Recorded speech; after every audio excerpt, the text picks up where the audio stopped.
आपण प्रार्थना करूया.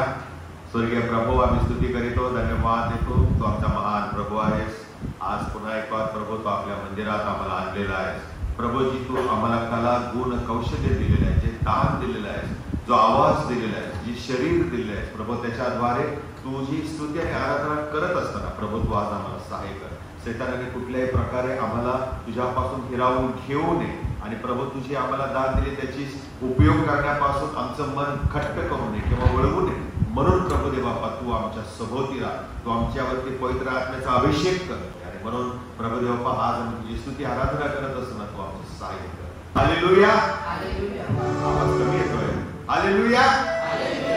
आपल्या चर्च ग्रुपवरती आपण देवाच्या गौरवासाठी गाणं गाणार आहे. बोलो जय, मिलकर जय, बोलो जय येशू की जय. सर्वांना येणार असं गाणं आहे आणि म्हणून मोठ्याने आनंदाने आपण जिथे आहोत तिथे उभं राहून मोठ्याने गाणं गाणार आहोत. Okay, ready.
शास्त्रामध्ये आम्ही वाचतो तुमची पापे लाखेसारखी लाल असली तरी ते बर्फावरून शुभ्र करणारा आमचा परमेश्वर आहे आणि हे सामर्थ्य फक्त प्रवेशीच्या रक्तामध्ये आहे.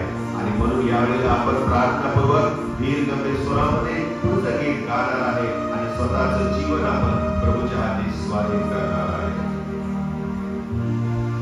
कारण संगीत हे फार महत्वाचं आहे.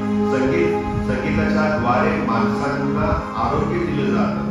असं म्हटलेलं आहे प्रेम, आपल्या डोक्यामध्ये आपल्या मस्तकामध्ये 2 मेंदू आहेत. एक डावा आणि एक उजवा आहे. आणि असं म्हटलेलं आहे की उजवा मेंदू फक्त आम्ही लहान असतो तोपर्यंत खूप ऍक्टिव्ह असतो. आम्ही जसे मोठे होत जातो तसा मोठा मेंदू काम करायला लागतो आणि लहान मेंदू कमी काम करायला लागतो. आणि म्हणून लहान मेंदूला आपण ऍक्टिव्हेट करण्यासाठी गीत गाणं हे फार महत्वाचं आहे. असं म्हटलेलं आहे प्रियानो, संगीत ऐकल्यामुळे आणि गायल्यामुळे उजव्या मेंदूतील 17 केंद्र ऍक्टिव्हेट होतात. किती? 17 केंद्र ऍक्टिव्ह होतात. प्रेज अँड वर्शिप अशीच नाही सुरू झाली, अशीच नाही केली प्रियानो, कारण उजव्या मेंदूला ऍक्टिव्हेशन मिळायला पाहिजे. ते आम्ही शरीरामध्ये त्याचे क्रिया कार्य चालू ठेवलं पाहिजे. यासाठी प्रियानो आम्ही संगीत सुरू केलेलं आहे.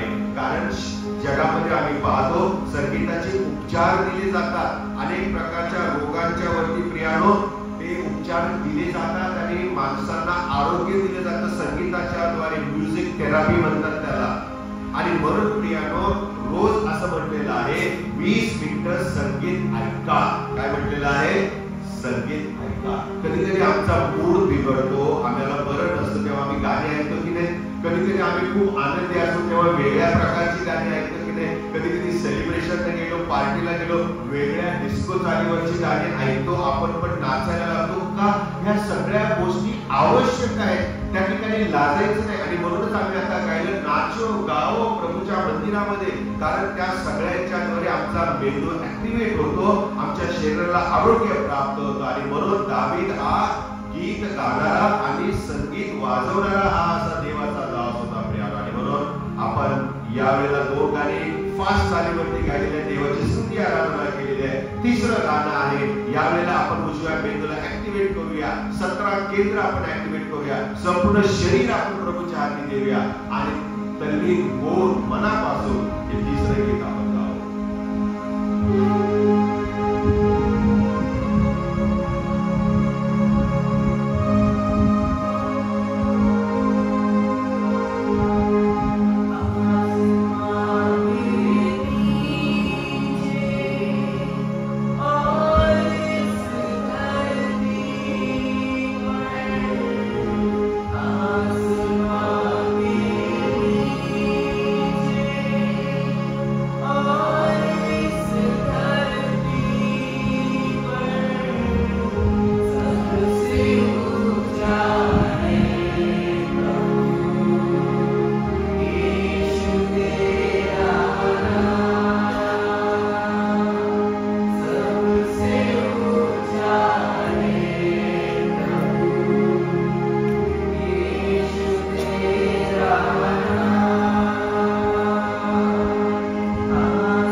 त्याला दिलेला आहे.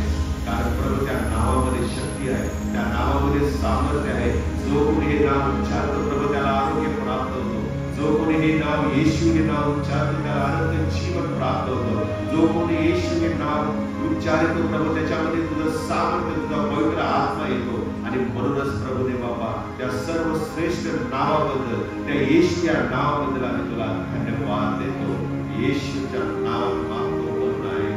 आमेन. बोलो येशू मसीह की जय. येशू मसीह की जय.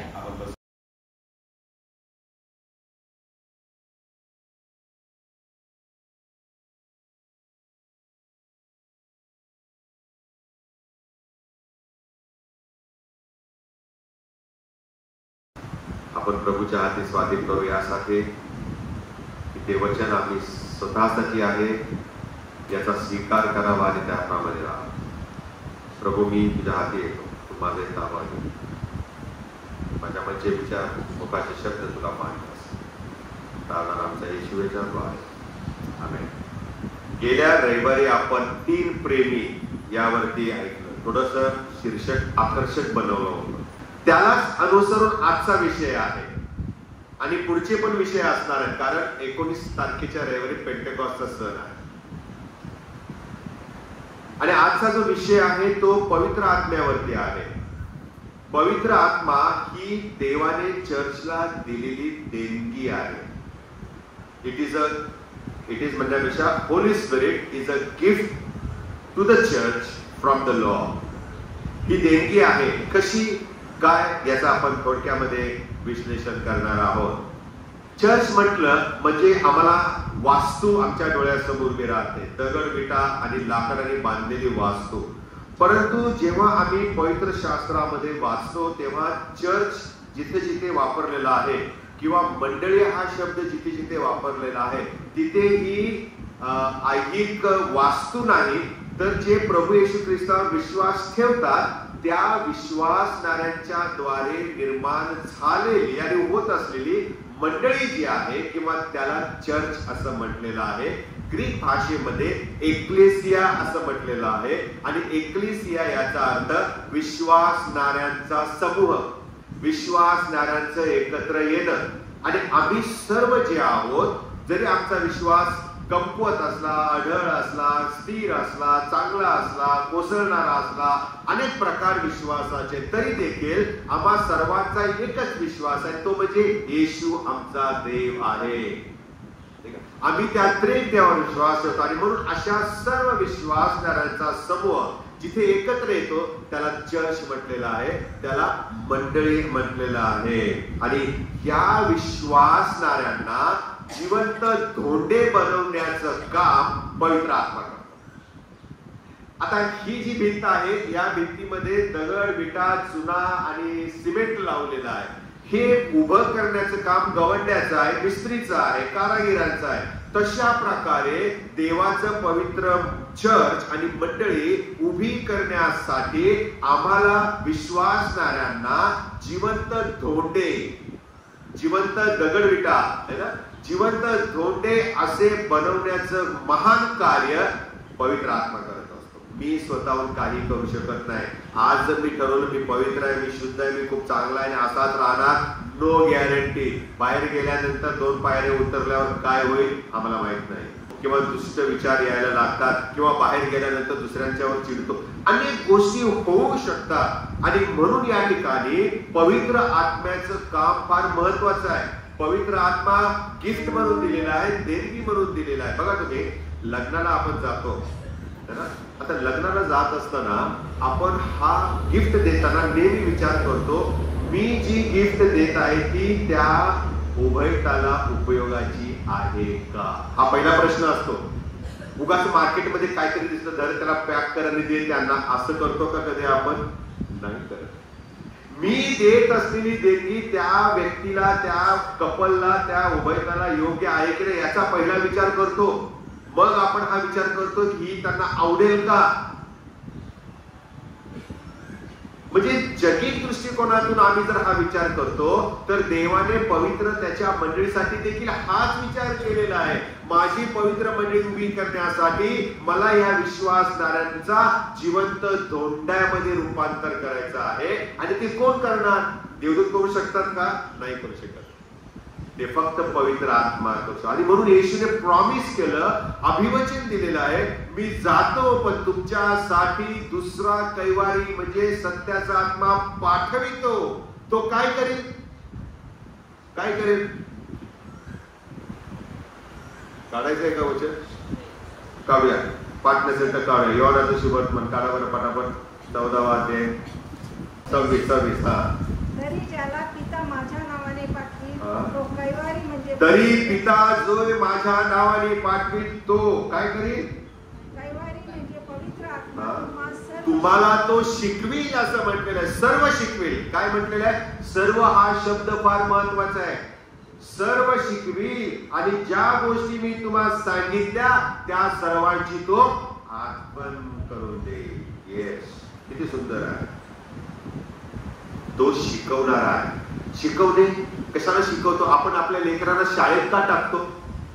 त्यांना घडवलं जातं, त्यांना चांगला नागरिक बनवलं जातं, त्यांना सुशिक्षित नागरिक बनवलं जातं, त्यांना ज्ञानी व्यक्ती बनवलं जातं. तीच गोष्ट परमेश्वर पवित्र आत्म्याद्वारे करत आहे. प्रभू देव बापाने येशूच्या मुखातून हे वचन दिलेलं आहे की मी जातो पण तुमच्यासाठी दुसरा आत्मा, दुसरा कैवारी तो पाठवत आहे आणि तुम्ही त्याला ओळखत नाही पण तो येईल आणि काय करेल असं म्हटलेलं आहे 16व्या वचनामध्ये, त्याने तुम्हा बरोबर सदा सर्वदा राहावे म्हणून तुम्हाला पाठवण्यात येईल.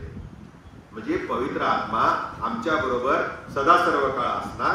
दुसरी गोष्ट, पवित्र आत्मा आम्हाला सर्व शिकवणार. तिसरी गोष्ट, तो आम्हाला पवित्र आत्मा सगळ्यात येशू ख्रिस्ताने केलेल्या गोष्टींची आठवण करून देणार. अशा प्रकारे विश्वासणाऱ्यांची बांधणी करण्याचं काम, विश्वासणाऱ्याला विश्वासामध्ये खंबीर उभं करण्याचं काम, त्याच्या पवित्र मंडळीमध्ये त्याला जिवंत धोंडा म्हणून ठेवण्याचं काम महान आहे आणि ते पवित्र आत्मा करत असतो. चर्च जे पवित्र आत्म्या विना काम करत ना ते चर्च, त्याच्यामध्ये जीवन नसते, ते मृत आहे, ते निर्जीव आहे. या अशा चर्चची तुलना बॅटरी नसलेल्या मोबाईल सारखी आहे. अशा चर्चची तुलना ही चार्जिंग नसलेल्या मोबाईल सारखा आहे.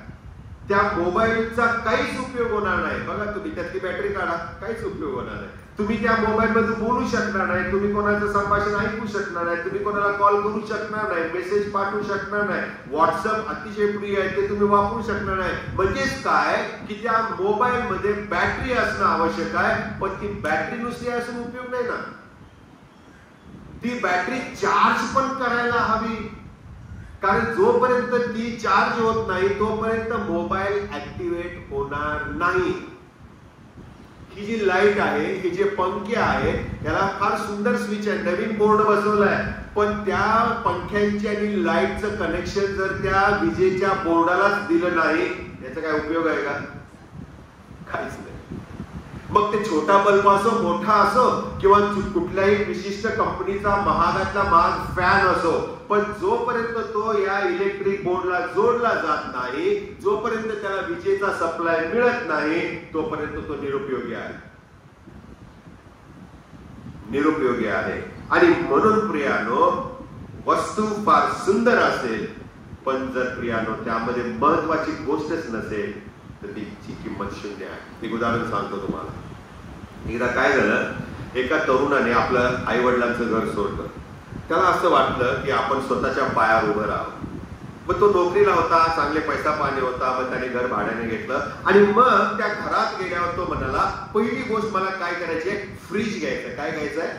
फ्रीज घ्यायचं. कारण मी एकटाच आहे ना, मी बाहेरून काही बर्गर आणलं, चिकन बर्गर आणलं, हॉटडॉग आणला, काय काय गरम कुठे काय काय आणलं, तर ते सगळे मला फ्रीज मध्ये ठेवायला पाहिजे. बाहेरून मी थकून आलो तर मला थंड पाणी प्यायला पाहिजे, आणि मग इतर पेय पण मला कोल्ड्रिंक्स वगैरे ठेवायला पाहिजे. आणि म्हणून त्याने सगळ्यात पहिली गोष्ट काय केली, फ्रीज विकत. मग कंपनीमध्ये गेला, कंपनीमध्ये चांगलं त्याने तुलना केली, परवडेल असा सुंदर फ्रीज त्याने आणला, घरामध्ये ठेवला, त्याच्यामध्ये बाटल्या ठेवल्या, पेय ठेवले, खाण्याचे पदार्थ ठेवले, झोपला. सकाळ झाल्यानंतर त्याला असं वाटलं की आपण आता फ्रीज मधून थंड पाणी घ्यावं, कारण उन्हाळा खूप आहे, थोडंसं कसा ओला करावा. म्हणून त्याने फ्रीजचा दरवाजा उघडला आणि पाहतो तर काय, त्या फ्रीज मधून गरम वाफ आली. काय आले? गरम वाफ. म्हणजे काय की ती बाटली जी त्याने पाण्याची उचलली ना ती गरमच होती, ती थंडच झाली नाही. आणि मग त्याने पाहिलं की त्याने रात्री आणून ठेवलेले सगळे खाण्याचे पदार्थ नाश्त्यासाठीचे ते पण खराब झाले. तो खूप चिडला आणि मग त्याने लगेच त्या दुकानाला फोन लावला आणि म्हणाला, काय तुम्ही दिलेलं आहे, माझे पैसे फुकट गेले. दुकानदार शांत होता, म्हणाला, काय झालं, तुमची काय तक्रार आहे, मला नीट सांगा. आणि मग त्याने सांगितलं की हा फ्रीजच चालत नाहीये.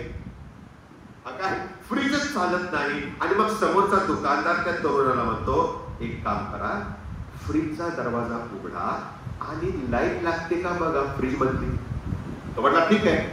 मग त्याने मोबाईल हातात धरून फ्रीजचा दरवाजा उघडला आणि लाईट नाही लागली.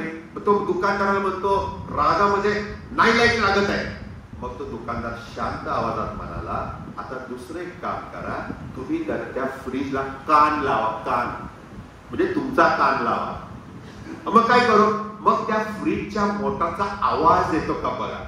मग त्या तरुणाने रागारागांमध्ये त्या फ्रीजला दरवाजाला कान लावला आणि मग त्याला आश्चर्य वाटलं की फ्रीज आहे पण मोटरच चालू नाही.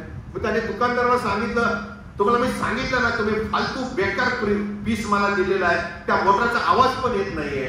मग तो दुकानदार शांतपणे म्हणाला, आता तिसरं काम करा, फ्रीजच्या मागे जावा. कुठे जावा? फ्रीजच्या मागे जावा आणि त्याची पॉवर कॉर्ड आहे ना ती स्विचला लावली का बघा. आणि मग तो मुलगा मागे गेला, बघतो तर ती फ्रीजची पॉवर कॉर्ड खाली पडलेली. त्याला कळालं त्याची चूक. फ्रीज आणला, सुंदर आणला, सगळं ठेवलं, पण त्याला जे आवश्यक सप्लाय पाहिजे इलेक्ट्रिकचा तोच दिला नाही. मग त्याने ती वायर घेतली, जोडली, बटन ऑन केलं, फ्रीज चालू झाला. पण माणसाचं मन कसं असतं माहिती का, थोडा थांबला, तो परत फोन केला, ते काय पण असो, एवढे पैसे दिले फ्रीज चालायला पाहिजे होता. माणसाचं मन असं असतं. सांगण्याचं तात्पर्य हे आहे की आम्ही पवित्र आत्मा जो प्रभूने दिलेला आहे हा चर्चला दिलेला आहे, तो जर निघून गेला तर चर्च हे अशा बंद पडलेल्या फ्रीज सारखा आहे, बंद पडलेल्या मोबाईल सारखा आहे. त्याचा काहीच उपयोग नाही, निर्जीव आहे. दिसायला फार सुरेख दिसणार, फार मोठं चर्च आहे, खूप लोक येतात, खूप कार्यक्रम होतात, पण त्या कार्यक्रमामध्ये जीवच नसतो, पवित्र आत्माच नसतो. आमची जीवने परमेश्वराच्या पवित्र आत्म्याविना रिकामी असतात, काहीच उपयोग नाही. म्हणून प्रियानो, आपण आजच्या उद्देशाकडे लक्ष देणाऱ्या या उदाहरणाच्या आधारे पहिला मुद्दा आहे आणि तो म्हणजे पवित्र आत्म्याविना चर्च म्हणजे वीज नसलेल्या फ्रीज सारखा किंवा बॅटरी आणि चार्जर नसलेल्या मोबाईल सारखा आहे. ते कितीही सुंदर असो, फ्रीज कितीही चांगला असो, मोबाईल कितीही महाग असो, पण जर प्रियानो त्याला चालू ठेवण्याकरता त्याला आवश्यक असणारा वीज पुरवठा, त्याला आवश्यक असणारी बॅटरी, त्याला आवश्यक असणारी चार्जर जर आमच्याकडे नसेल तर आकर्षक गोष्टींचा काही उपयोग होत नाही, त्या निरुपयोगी आहे. हीच गोष्ट आध्यात्मिक जीवनाला देखील लागू आहे. जोपर्यंत आम्ही विश्वासणारे पवित्र आत्म्याशी जोडले जात नाही तोपर्यंत विजेप्रमाणे पवित्र आत्म्याचं सामर्थ्य, पवित्र आत्म्याची दाने आम्हामध्ये येणारच नाही, आम्हामध्ये येणारच नाही. त्याचा पुरवठा आम्हाला मिळणार नाही, पवित्र आत्म्याचं सामर्थ्य आम्हाला मिळणार नाही. पवित्र आत्म्याच्या द्वारे ख्रिस्ती जीवनामध्ये ज्या साध्य होणारे आशीर्वाद आहेत ते आम्ही मिळवणारच नाही, कारण आम्ही कनेक्टेडच नाहीये. पवित्र आत्मा दिला खरा, परंतु आय एम नॉट कनेक्टेड, मी त्याला जोडलोच गेलो नाही. हा विजेचा बोर्ड आहे, मी फ्रीज आणला किंवा माझा मोबाईल घेतला तर तो चालत येतो का इकडं? तो वीज बोर्ड येईल का? नाही. मला तिथं जायचं आणि लावायचं आहे. पवित्र आत्मा दिला आहे, पण आम्हाला त्याच्याकडे जाऊन कनेक्ट व्हायचं आहे, कनेक्ट व्हायचं. प्रभूने दिलेला आहे, पण तो स्वीकारायचा आहे. आणि म्हणून प्रियानो, पवित्र आत्मा ही देणगी परमेश्वराने चर्चला दिली, विश्वासणाऱ्यांना दिली. ती यासाठी की प्रत्येक विश्वासणाऱ्याचं सबलीकरण व्हावं, प्रत्येक विश्वासणारा आध्यात्मिक जीवनामध्ये खंबीर आणि धैर्यवान व्हावा. कारण त्याच्या विना आमचे जीवन रिकामा असेल. आम्हाला सहाय्यकाची गरज आहे हे प्रभू जाणतो. पवित्र आत्मा शिकवतो, पवित्र आत्मा प्रार्थना करायला शिकवतो. पवित्र आत्मा जेव्हा आम्ही देवाचं वचन वाचतो तेव्हा त्यातली रहस्य आम्हाला प्रगट करतो. हे कोण करणार आहे? आणि म्हणून आमच्या आध्यात्मिक जीवनासाठी आवश्यक असणारा जो पवित्र आत्मा आहे, हा पवित्र आत्मा देवाने आम्हाला देणगी स्वरूपात दिलेला आहे. ख्रिस्ताने माझं तारण केलं, मला अनाथासारखं सोडून दिलं नाही. त्याने आमच्या पातकांची क्षमा केली आणि आता तुम्ही जगा असं म्हटलं नाही, तर आमच्या पातकांची क्षमा करून आम्ही कशा प्रकारे जगायला हवे, कशा प्रकारे आध्यात्मिक जीवनामध्ये उन्नती करायला हवी हे समजण्यासाठी, शिकवण्यासाठी, आठवण करून देण्यासाठी प्रभूने आम्हाला न दिसणारा पवित्र आत्मा दिलेला आहे, न दिसणारा पवित्र आत्मा. आणि म्हणून त्याने आम्हाला हा जो पवित्र आत्मा दिलेला आहे, तो जेव्हा आमच्या मध्ये येतो, त्याचा जेव्हा आम्ही स्वीकार करतो, तेव्हा जे कार्य परमेश्वराचं करावयाचं आहे ते आम्ही करू लागतो, ते आम्ही करू लागतो. आणि ही फार महत्वाची गोष्ट आहे. वीज कनेक्शन मिळाल्याबरोबर मोबाईल काम करायला लागतो, विजेचा पुरवठा मिळाल्याबरोबर फ्रीज काम करायला लागतो. तो तसंच थांबून राहतो का? नाही. देवाचा पवित्र आत्मा त्याच्याशी जेव्हा आम्ही कनेक्टेड होतो तेव्हा प्रत्येक विश्वासणारा कार्य करू लागतो. तो कारण सांगत नाही, मला वेळ नाही, मला काम आहे, मला बाहेर जायचं आहे, मला फिरायला जायचं आहे, आमच्या अगोदर अपॉइंटमेंट आहे वगैरे वगैरे. नथिंग. परमेश्वराच्या कार्याला आम्ही पहिले प्राधान्य देतो, कारण देवाचा आत्मा आम्हाला चालवतो. इज वर्किंग विदिन मी. दुसरा मुद्दा आहे प्रियानो, आणि तो म्हणजे पवित्र आत्मा ही देवाने चर्चला देऊ केलेली वैशिष्ट्यपूर्ण देणगी आहे. It is not uncommon gift, ordinary gift नाही आहे, विशेष देणगी आहे प्रियानो. आणि म्हणून जेव्हा आम्ही येशूला तारणारा देव म्हणून आपल्या अंतःकरणामध्ये स्वीकारतो, तेव्हा देवाचा पवित्र आत्मा आमच्यामध्ये येतो आणि तो वस्ती करतो. त्याला ऍक्टिव्हेट करायचं. त्याला काय करायचं? ऍक्टिव्हेट करायचं आहे. येस. त्याला जेव्हा आम्ही ऍक्टिव्हेट करतो तेव्हा तो काम करायला लागतो प्रियानो, नाहीतर तो थांबतो, वाट बघतो. Is waiting. तो जबरदस्ती करत नाही, तो स्वतःच चालवतो का? नाही, तो आम्हाला काम करायला लावतो. आणि म्हणून पवित्र आत्मा हा देवाच्या विश्वासणाऱ्या लोकांचा, मंडळीचा आंतरिक भाग आहे, आंतरिक गाभा आहे. आणि हा पवित्र आत्मा याचं सानिध्य आम्हा विश्वासणाऱ्यांना देवाचं मूल होण्यासाठी प्रेरित करतो, कारणीभूत असतो. बघा, देवाचं मूल कधी होतो आपण? जितक्यांनी त्याचा स्वीकार केलाय तितक्याच त्याने देवाची मुले होण्याचा अधिकार दिलेला. येशूचा स्वीकार करण्यासाठी आमच्या मनाची तयारी कोण करतं? पवित्र आत्मा. पवित्र आत्मा करतो. हे आम्ही कधी विसरता कामा नये. आणि मग जेव्हा हा देवाचा पवित्र आत्मा आमच्यामध्ये येतो, वस्ती करतो, तेव्हा हे मातीचं शरीर, हा देह देवाचं मंदिर बनतं आणि त्यामध्ये देवाचा आत्मा वस्ती करतो. आणि म्हणून संत पौल, मला असं वाटतं कोरिंथीयांचं पहिलं पत्र 3 अध्याय 16व्या वचनामध्ये असं म्हणतो, तुम्हाला ठाऊक नाही का की तुमचे शरीर देवाचे मंदिर आहे? जो कोणी ह्या मंदिराचा नाश करेल त्याचा नाश परमेश्वर करेल. हे मंदिर, देवाचं मंदिर, जिथे देवाचा पवित्र आत्मा वस्ती करतो प्रियानो. आणि मग जेव्हा देवाचा आत्मा आमच्यामध्ये वस्ती करतो तेव्हा मी माझा राहत नाही, या देहावरती माझी मालकी हक्क नाहीये. It belongs to God. त्याच्यावर कोणाचा मालकी हक्क आहे? देवाचा, परमेश्वराचा, परमेश्वराचा. आणि म्हणून माझ्या मुखातले शब्द, माझ्या मनातले विचार हे प्रभू तुला मान्य असो. का म्हणतो आपण? कारण आम्हाला परमेश्वराचा आत्मा प्राप्त झालेला आहे आणि हा परमेश्वराचा आत्मा आमच्याशी बोलतो, आम्हाला तो मालकी हक्क देवाचा आहे शिकवतो. आणि मग आम्ही स्वतःचे न राहता जिवंत देवाचे होतो आणि देवाचं जीवन आमच्यामध्ये काम करू लागते.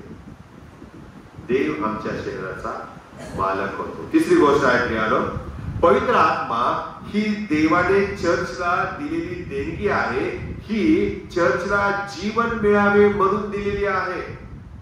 जसं आपल्या घरामध्ये मुलगा किंवा मुलगी असेल प्रियानो, आणि जेव्हा ती काही चूक करते किंवा तिच्याकडून काही मिस्टेक होते, तेव्हा आपण लगेच तिला सुधारण्याचा प्रयत्न करतो आणि सांगतो, असं करू नको बाळा, हे असं केलं तर तुला लागेल, तू पडशील.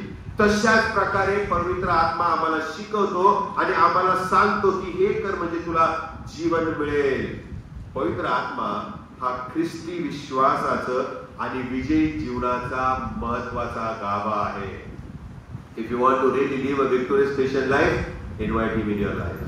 Invite the Holy Spirit.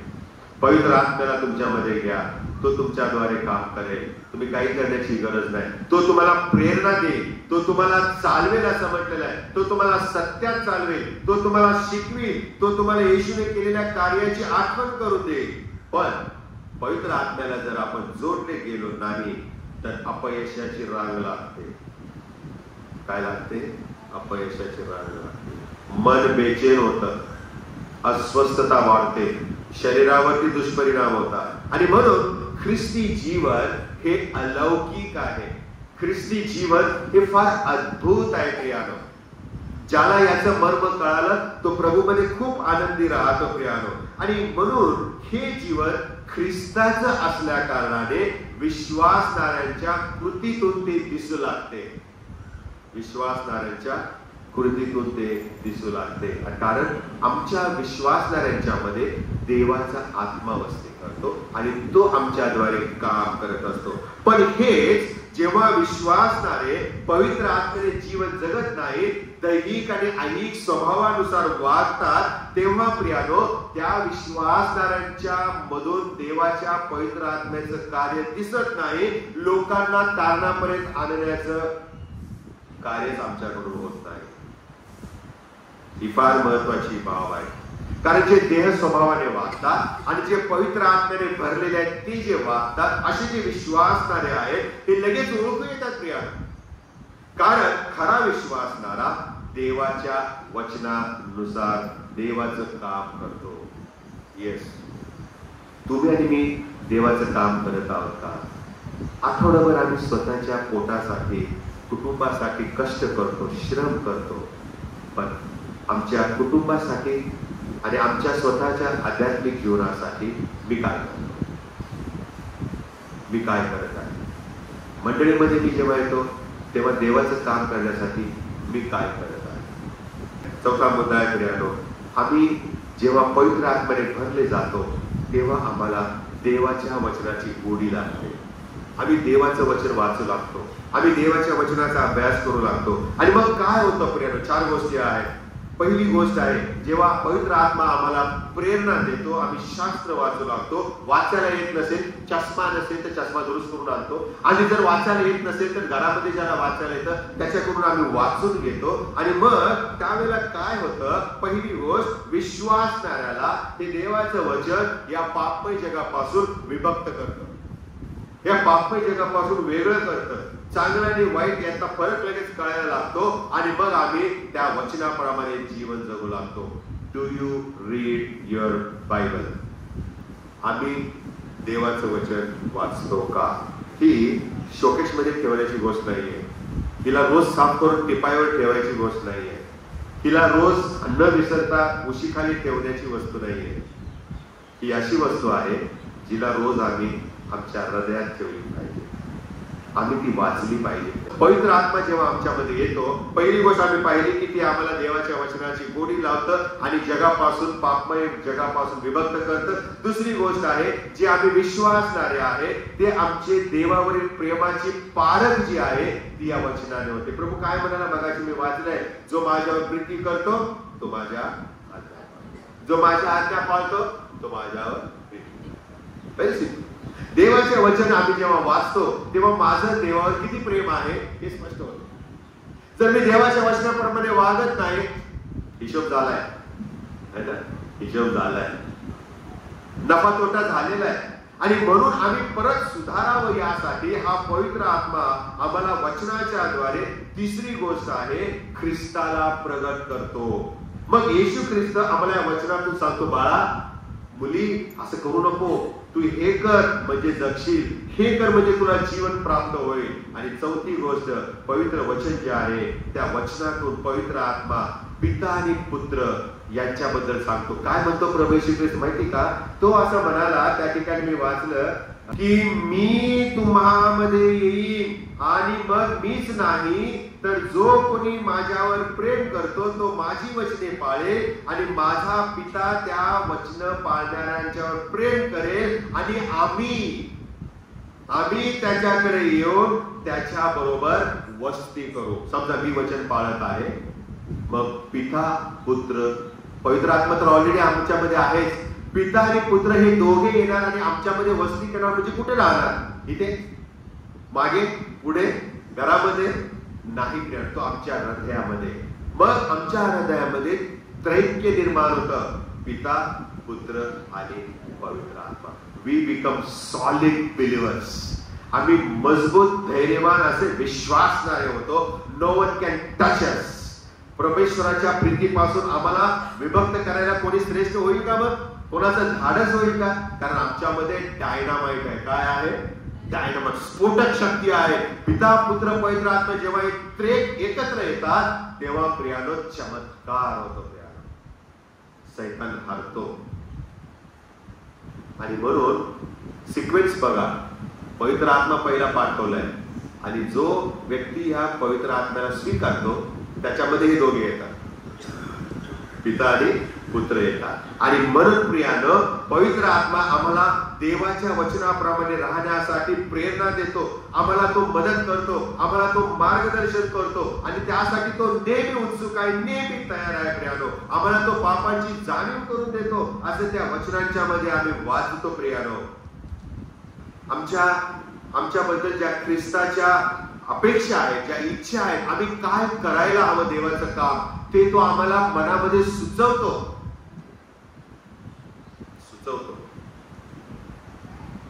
मी विचार करायला लागलो 85व्या आपल्या वर्षामध्ये या गेलेल्या आपण किती कामं केली. आता 86वं वर्ष चालू आहे ना. आता ह्या 86व्या वर्षी काय नवीन करता येईल हे डोकं काम करू लागलेलं आहे, हा मेंदू काम करू लागलेला आहे. काय नवीन आणता येईल, कशा प्रकारे आम्ही आणखीन देवाचं या वर्षामध्ये गौरव करता येईल. येस, पवित्र आत्मा जेव्हा चालवतो ना, आम्ही अशा प्रोग्राम्स, अशा योजना आखतो. देवाचा पवित्र आत्मा सामर्थ्याने भरतो आणि देवाचं गौरव तो करून घेतो. येस, आणि म्हणून प्रियानो पवित्र आत्मा देवाची, ख्रिस्ताची आमच्याकडून काम करून घेण्याची जी इच्छा आहे ती तो आम्हाला प्रगट करतो आणि तो आम्हाला चालवतो. पण दुर्दैवानं हे सगळं आम्ही जगिक दृष्टिकोनातून करण्याचा प्रयत्न करतो ना, तेव्हा ते निष्फळ ठरतं. त्यामधून देवाचा गौरव होत नाही. शेवटचा मुद्दा आहे आणि तो म्हणजे पवित्र आत्मा ही देवाने चर्चला दिलेली जी देणगी आहे. हा पवित्र आत्मा देवाचं पवित्र वचन आणि ख्रिस्ताचं जीवन आम्हाला चर्चला, विश्वासणाऱ्यांना प्रगट करतं. हे जीवन देवाच्या प्रीतीने, देवाच्या प्रेमाने नियंत्रित केले जातं, याची भावना आमच्यामध्ये निर्माण होते. आणि जर ख्रिस्ताने आम्हावरती प्रीती केलेली आहे तर तीच प्रीती आम्ही सुद्धा इतरांच्यावर करायला हवं. कशी केली प्रीती ख्रिस्ताने? त्याने आमच्यासाठी स्वतःला रिक्त केले, स्वतःला देऊन टाकले, स्वतःचं स्वर्गीय वैभव वर सोडलं आणि खाली गायीच्या गोठ्यामध्ये उघडा वाघडा तो जन्माला आला. त्याला डोके टेकायला जागा. अशी प्रीती एकमेकावर करा म्हटलंय, हातचं राखून नाही. जर कोणी तुला 1 मैल दिलं तर तू कुठे जा, किती जा? 2 मैल जा. जो तुला अंगण का मागतो त्याला तू पंडित द्यायला मागे पुढे पाहू. त्याचा अर्थ काय प्रिया? जशी ख्रिस्ताने आम्हावर प्रीती केली, स्वतःचा जीव देऊन टाकला, तशी तुम्ही एकमेकावर प्रीती करा. ख्रिस्ताने कोणासाठी जीव दिला? कोणासाठी? पापी माणसांसाठी. धार्मिकासाठी नाही दिला, पापी माणसांसाठी. तुमच्या दृष्टीने जो पापी असेल ना, त्याच्यावर तुम्ही ख्रिस्तासारखं प्रेम करा आणि बघा चमत्कार काय. बघा तुम्ही, अनुभव घ्या. तुम्हाला वाटेल हा माणूस कसा काय बदलला, कशी काय बदलली, अरे इतकी वर्ष आम्ही वैरी होतो ना, आता अचानक असं काय झालं.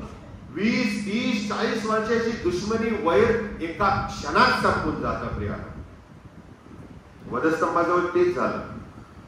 जे येशूला छळत होते, ज्यांनी त्याला काट्यांचा मुकुट घातला, ज्याने त्याच्या कुशीमध्ये भाला बसकला, ज्यांनी त्याला 39 फटके मारले, ज्यांनी त्याला चपराका मारल्या, जे त्याच्या तोंडावर थुकले, ते शेवटी पश्चातापी झाल्याने म्हणाले, खरोखर हा देवाचा पुत्र. He was a different man.